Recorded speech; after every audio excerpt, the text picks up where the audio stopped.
TLP مذہبی جماعت نہیں، اس کو مذہبی جماعت مت کہیں۔ TLP کے کردار میں شرپسندی۔ اسپیکر پنجاب اسمبلی ملک محمد احمد خان کی گفتگو۔ مزید کہا کہ TLP کو اپنے رویے پر غور کرنا چاہیے۔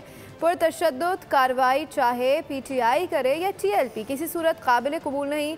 ایک ذمہ دار ملک کے طور پر افغانستان کو نان اسٹیٹ ایکٹرز کو کھلی آزادی نہیں دینی چاہیے۔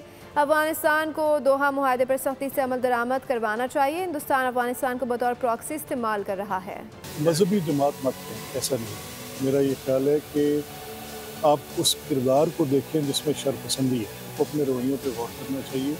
اور یہ ایکٹیویٹی چاہے تحریک انصاف کرے، یہ ایکٹیویٹی چاہے تحریک لبیک والے کریں، یہ ایکٹیویٹی چاہے کوئی بھی جماعت کرے، تو یہ کیوں کریں؟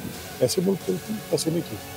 افغانستان کے ساتھ جو پاکستان کے ریلیشنز رہے ہیں ان میں کمپلیکسٹیز ہیں، لیکن ایک رسپانسبل اسٹیٹ کے طور پہ افغانستان کو ان لوگوں کو جو نان اسٹیٹ ایکٹرز ہیں ان کو اتنی کھلی چھٹی نہیں ملنی چاہیے۔ افغان گورنمنٹ کو ہر صورت جو دوحہ میں جن باتوں پر اتفاق کیا گیا ہے ان پر عمل درآمد کرنا چاہیے۔ ہندوستان افغانستان کو ایز پراکسی ہماری یہ اس میں بھی کوئی دو رائے نہیں ہو سکتی کہ وہاں پر کس طرح سے ان کو یہ امداد دی جا رہی ہے۔